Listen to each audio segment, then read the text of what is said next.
Please welcome Peter Arvai, CEO at Prezi, and Jason Katz, Chief Storyteller at Pixar.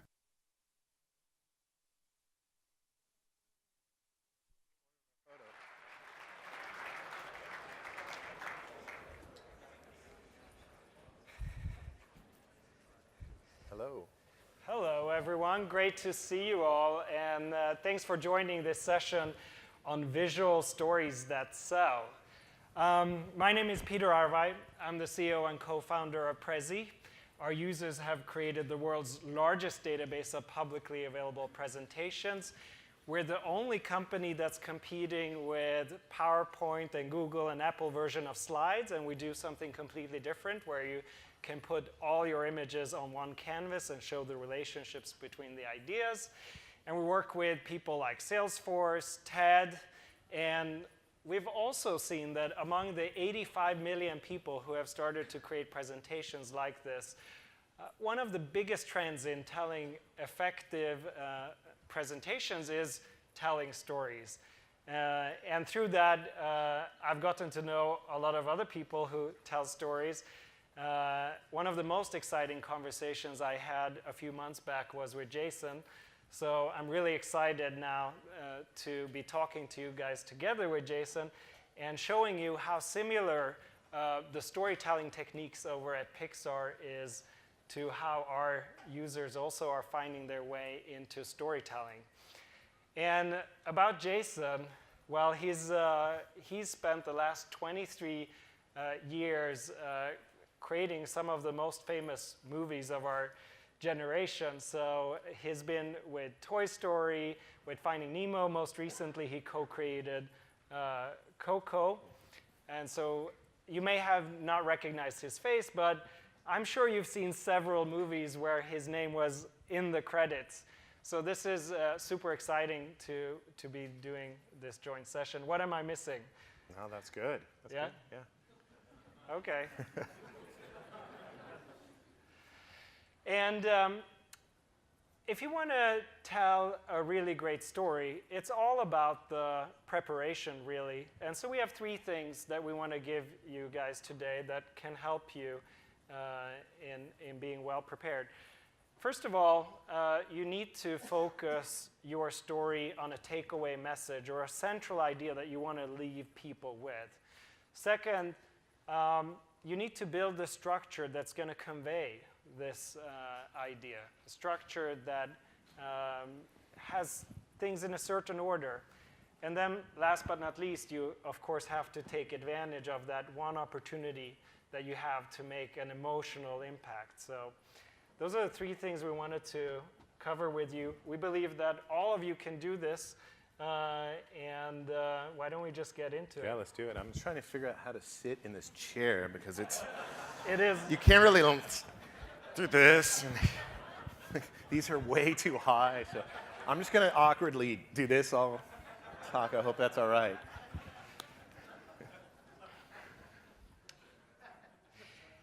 And that's the takeaway message. Buy better furniture.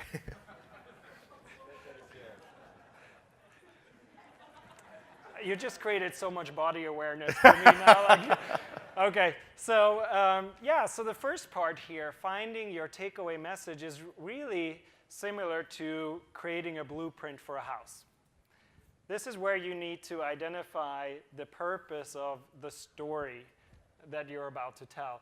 And if you do this well, you can really focus your entire creative work around this thing. Maybe you could share a little bit about how it is that you guys got into Finding Nemo. Yeah, absolutely. Well, and when we're creating our films at Pixar, this is central to us being able to start crafting a story. We're searching for, we call it a thematic sometimes or a controlling idea, but we're searching for, I mean, it's basically that's what the movie's about. It's quite often what your main character is trying to figure out. That's what the main character learns through the journey of the film, and it's essential for us to build it. So for Finding Nemo, our director and writer Andrew Stanton, he was developing the film, and he knew he wanted to do a film set underwater. He wanted to have fish be part of it. It was something he felt the technology that we had at the time could do quite well, but he didn't really know what the story was going to be about.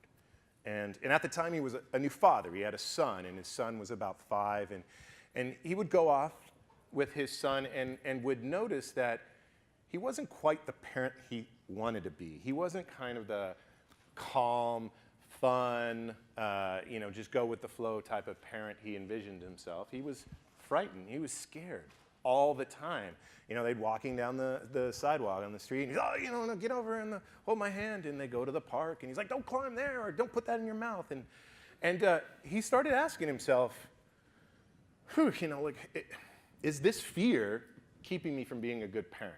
And I think good themes, good central ideas usually start with a question like that, a question that deserves to be answered. And so that's what Andrew thought about, and it kind of stuck with him, and he brought it into the story room, and he's like, all right, here's what I think this movie's going to be about. And he pitched a film about a parent, albeit a fish father, who is ruled by fear, and his relationship with his son is threatened, and he goes on this massive journey because of this fear, and he has to learn to battle, the central battle between fear and faith. And ultimately, that's the theme of Nemo, that's the arc of Nemo, and once we had that, then we could start structuring a story around it. Yeah, I remember you telling me you sort of even made it a part of the actual space where you work. Absolutely. I mean, you try to keep this, it's a mantra, it becomes this North Star that you follow, and Andrew actually would come in and he wrote it in big letters on our whiteboard in our story room. Does fear keep a parent from being a good one, and fear versus faith, and that was our every scene in the movie became about that. So that sounds great in a multi-year, multi-million-dollar production, and can this be translated into a business context? Well, I want to introduce you guys to Chris Bennett. He's in an industry that's not really known for its great storytelling because he works with concrete. But you'll actually see that in the way Chris thinks about his service and the offering he provides, he very much has a deep emotional connection to what he does. In fact, Chris has told me about how when he was a child, he would spend a lot of time with his father hiking in the Northwest Mountains, and how his father would tell him that we should leave nature in a better off way than what we found it. And this became a mantra in his life, and really a theme that has provoked him to think a lot about things like this. This bridge is maybe just 30 years or something, already falling apart. And this is definitely something that he thinks he can solve by having more sustainable concrete that's longer term in its thinking and leaves our cities off more pretty. So that's how Chris finds his controlling idea. And again, that emotional connection, whether it is through your own family or your own heritage, I think is really important actually to build an emotional connection later with audiences. Absolutely. Now, that's not enough though. You need to also build a structure to deliver this idea. And we were back at the house metaphor, and if you have the blueprint, of course that's not enough. You have to create more detailed sketches. How are people going to go from room to room? How are the different parts going to fit together? If you don't do this well, we all know the structure can fall apart. Mm-hmm. So what can we learn about structure from Finding Nemo? Well, again, and structure is essential for us to build a movie around. And so we have our thematic, we have our controlling idea for Nemo. It's fear versus faith, and we know that's going to define the movie. And so we have, we use a simple tool. You probably heard of it a bunch of times: a beginning, middle, and end. And that is how we craft our films. And so the beginning, middle, end of Nemo is an argument about fear versus faith. In the beginning of the movie, fear is winning, and it sets our character off on his journey. And the middle of the movie is an argument One scene's about fear, one scene's about faith. And you're back and forth until the end of the movie is the resolution. And most of our movies, you'll have, well, on the end of Nemo, again, I'm ruining Nemo for all of you guys, I'm sorry.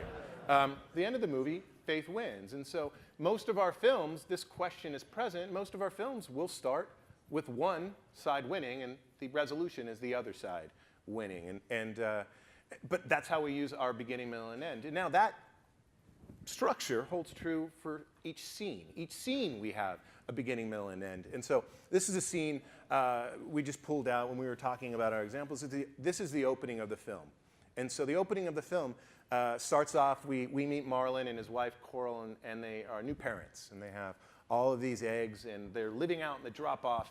And Marlon at this time, he's a kind of nervous guy, but his wife, Coral, is full of faith. And, he is going along with her, and he wants to protect his new life. But he asks the central question in the scene to his wife. He's like, is this safe? Should we live here? Are we afraid of here? And she said, no, it's okay. Don't worry. And in the middle of this sequence, we start to try to have this argument between fear and faith, and sadly, this barracuda comes and kills his wife, kills his kids. It's a Pixar movie, sorry. And he wakes up and he goes to his ransacked home and he sees buried in the sand this one egg. And the egg is alive, and one child survived, and it's got a little dent in it. And Marlon looks at this egg and says, I will never let anything happen to you, Nemo. And what that is saying is fear won that scene. It started out where faith was winning, and the middle forced some sort of conversation, conflict, and now fear is now the prevailing thematic emotion at this point, and that kicks us off into the movie. Now that helps us understand who he is, but that pattern of starting with fear and ending with faith, or starting with faith and ending with fear, that is present in every scene of Nemo. And so if you want to go back and watch it, or purchase a DVD, or get it on iTunes, you'll see that that is present in our structure. We also are using tools to help push us through that. Obviously, we have a protagonist. That's Marlon, the clownfish. He is the individual quite often being forced to deal with this fear versus faith. He has to make a choice. He has to decide one way or another. We have antagonistic forces. We have a villain. We have this barracuda. But in the movie, the villain is really the ocean. There's sharks. There's jellyfish. There's everything to be afraid of. I mean, again, our main character has a point. It's a scary place, and we kind of beat him up through the course of the film. But we're using those tools to help tell these stories as well. We're using a bunch of other tools. This is one I love to talk about. I mean, this is just a tool about visual contrast. If you're trying to tell your story visually, you've got a bunch of things that you can use. This is a baseball player. He's up at the plate, something we've seen a bunch of times. But if I put something in front of him, I'm going to elicit a completely different emotional response from that normal thing. This guy's going to beat up a puppy, right? But if I change that simple object, same image, now it's a totally different emotional experience. It's the power of visuals. It's the powers you can use. There's other things we do as well. Now, this is a single image. I'm trying to tell the theme of the movie in one image. And this is a scene I boarded on Ratatouille. And it's Remy. He's up staring at the world he wants to be a part of. And he's obviously outside looking in. But it's staged in a way where Remy's size in this frame, he's exactly the same size as those chefs below. He's not a small little rat who doesn't belong in there. He's one of them. He's equal. And so, again, scale is something we're using to help tell that thematic story, to just underline the point of the movie. Chris actually uses very similar techniques to convey his story. So what you see here is an opening, middle, and end.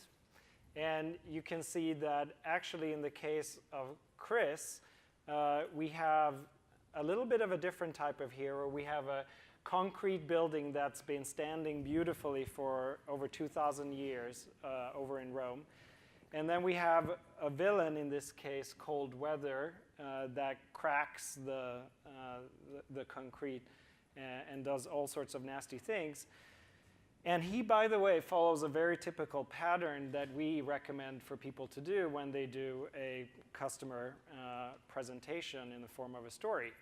Because in the beginning, it's really good to establish some sort of empathy with your customer. So we know it's hard for you in this bad weather to make things work. And then you have to deliver some sort of insight, a unique insight that only you have. Like, why is this building in Rome still standing? And then at the very end, you need to get to that new and improved world where all of these things are combined. That's delivering the vision, really. And speaking of capturing the entire central message or takeaway message in one picture, Chris does this beautifully. So in this particular project that we looked at, he was working on Liberty Island, a project on Liberty Island, which is where the Statue of Liberty stands. And he was very smart in choosing the right perspective, just like you guys were choosing the right perspective with Remy. He's chosen a perspective where you can see the Statue of Liberty there. Why? Because, of course, this is the most iconic symbol that we have in this country, perhaps. And he wants to elicit all of those positive emotions that's associated with this statue. Freedom, opportunity, that's captured now. And then he proceeds to lay out his story on this scene. So by going through different parts of this visual, you can really deepen that message that you're trying to send. In fact, by opening up at the foot of the statue, which is actually part of where his work is happening, then panning over to sort of seeing a little bit of the city and ending on the statue itself, you can really get that high emotional response we're looking for in our story. And by the way, there's some very interesting research on this that just came out last year from Harvard researchers, that when you manage to summarize your main takeaway message like this in one picture and then drill into different parts to keep reinforcing that same message, well, then you're 25% more effective than comparables, current usual presentation visualizations that we use. I'm not naming any brands or... Can you tell us what they rhyme with? Well, what I can say this is a really, could be a boggling number. I'm thinking that you might be wondering, how could that actually happen? And so in order to understand that, maybe you should think about it a little bit like this. We know now today that if you go to a meeting and you show up with a bunch of bullet points and text on your slide, people are actually going to understand you less than if you had shown nothing at all. So I show a bunch of bullet points over here with a bunch of text. You're now going to all of a sudden understand me less than if I had shown you nothing at all. How many of you are guilty of that mistake? I think it's plenty more. Anyway, the important thing to realize here is, why doesn't that work? Well, if you do that, then we can sort of track what people in the audience do, and what they end up doing is they end up skipping back and forth between your text and you presenting. Why is that? Well, text processing is so hard for our brains that you can't literally read the text and listen to the presenter at the same time. So you keep getting half of it all, and so you kind of miss half of it. And it's sort of like forcing you to try to read a book and listen to the radio at the same time. Impossible, right? That is how we end up making people listen to a lot of presentations nowadays. So what we need to be thinking about is how do we support the story through strong visuals, which, by the way, doesn't take away anything from the message. In fact, it enhances it, as we can see from research. And we need to be thinking about how we serve the best interest at heart for the audiences, rather than keeping our notes. I mean, often bullet points are good because it helps us to keep track of our notes about what we're going to say, but actually doesn't help audiences. Okay, so we've identified the main takeaway message that we want to get across. We've built some structure around it. Now comes really the time that's the most decisive part, which is, I mean, you only get one chance to deliver your idea, and you guys consistently show great success at this. How do you do it? That's a great question. I think a big part of it is we iterate, and we really take this idea to heart of trying to craft something clearly that is elicits an emotional impact. We're asking a question, ideally, that deserves to be answered and that we're curious about. But again, you're right. I mean, we only have one chance for someone to sit in a movie theater and watch our movie and to connect with our movie, and so we take that extremely seriously. Again, it's something that you really have to plan on. And again, I worked on Coco for 6 years, and probably 4 of those years we were hammering on the story and changing it and refining it and really trying to make sure that our message was powerful and clear. So I think often, like at least for me, before I started to learn about how your industry works, I mean, kind of, I have the feeling that you guys have some sort of alchemy going there. Steve Jobs was involved somehow, and then you guys just touch it, and then it turns into this. That's really how it happens. And we just have a bunch of fairies that are contained, and we just sprinkle. And you guys are obviously very talented, but you told me that you did like 8 different cuts of Finding Nemo. Yeah, and on average, we'll screen our movies 9 times, and the 9th one tends to be for a general audience and an audience preview, but 8 of those are internal at our studio, and we are putting our movie up. They're drawings, they're storyboards, so it's what I do. I'm an artist and Luddite by training, and so we create the movie that way. But yeah, we will screen it. We will be vulnerable in front of the company. We will get notes, and we will ask people, do you understand what our theme was? Do you care about our theme? Were we executing it in a way that made you feel something? And we will refine and really try to put together the strongest version of that idea possible. I think the most important thing that I see among our most successful storytellers over at Prezi is the same idea of this sort of humbleness to the fact that you can improve, and you have to be willing to receive sometimes some harsh criticism in order to do it, but to make something constructive out of it. Yeah, you can't wing an animated movie. And I think having the mindset that our stories can be improved constantly, every presentation situation in that sense actually gives you an opportunity to improve it until next time. And what we're seeing with many of our customers is that actually this is a really underinvested area for being humble and improving, because nowadays, it is actually harder and harder to get that one chance, the meeting. So our correspondent is obviously people getting into a meeting room and sitting down and talking. But people are investing in social media to then nurture some leads and then end up in that final meeting where it all counts. And that's not the place to show up with those bullet points again, right? So if you want to take seriously all of that investment that you're already doing to get to that meeting, you need to honor the meeting itself with a great story. And the only way we know how you can do that is by being humble and iterative and keep improving it. Yeah. Well, so maybe we should round off here. We'll pull the cake out of the oven. So in the delivery, so obviously this is the home stretch for us.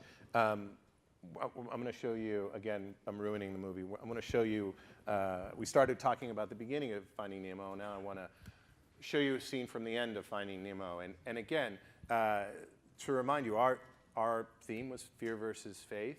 And at this point in the movie, Marlon's gone on this journey, and he has learned the importance of faith in one's life. He's gotten his son back, and that was because he listened to this crazy fish named Dory, and all of these amazing coincidences that you just accepted as an audience happened to get him to reunite with his son, and he's never wanting to let him go, but he's learned. But the thing that we haven't done yet is tested this.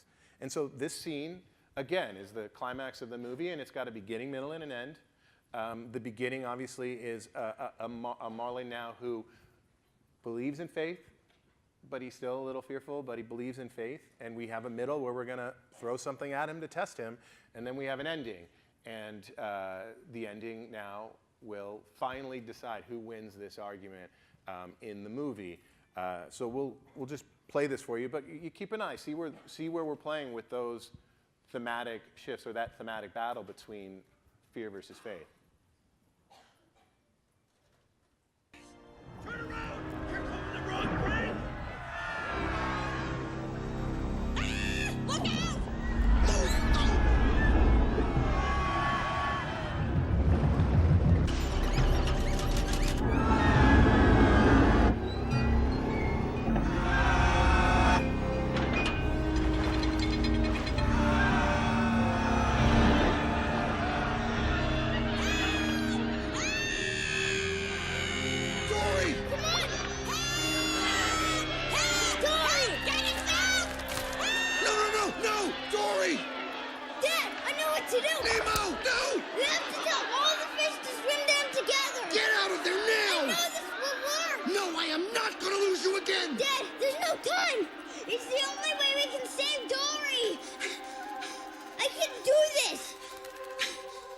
You're right. I know you can. Lucky Finn! Now go! Hurry! Tell all the fish to swim down! All right, spoiler, they swim down. But again, if you're looking for it now, it doesn't seem so subtle. And we're intentionally doing that. I mean, this really, again, is the only time in the movie where we had a character who he believed in faith, and we ended the scene where faith won. But he needed to do this. He really needed to do this. We needed to have a legitimate moment where he doesn't know if Nemo's going to survive this. It needed to be something that was honest and emotional for you to buy that shift. Yeah, it's hard to go after that scene, but for Chris, he's he's not in a movie theater, but he has actually a really inspiring message to tell, and he's bringing his iPad with him so he can be on the side and talk to people about it. I want to give you guys a peek on how that looks for him. The new museum at Liberty Island is dedicated to the legacy and the history, not just of the statue, but a story of America itself. We're in an era where construction, resiliency, sustainability, the carbon footprint for everything we do on a job site matters.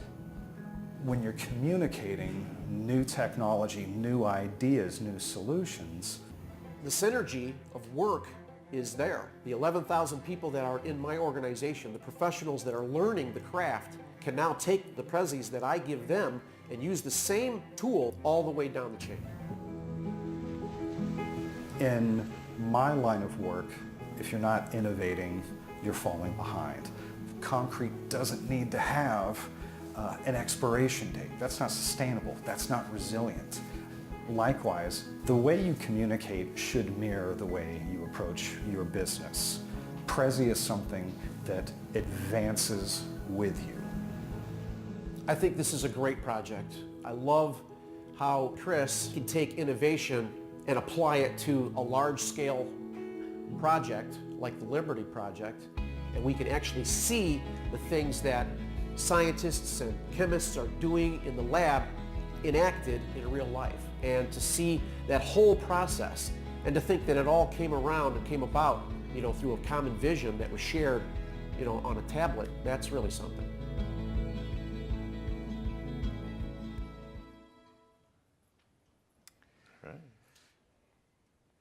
So hopefully you've seen that visual stories matter for your bottom line, whether it's theater tickets or if you're converting people at the sales moment. If you guys want to learn more about how to do this, you can just follow this link. There's plenty of material there, not just for yourselves, but how you can transform entire organizations to think big about great storytelling. And I think that's all we have for today. Thank you.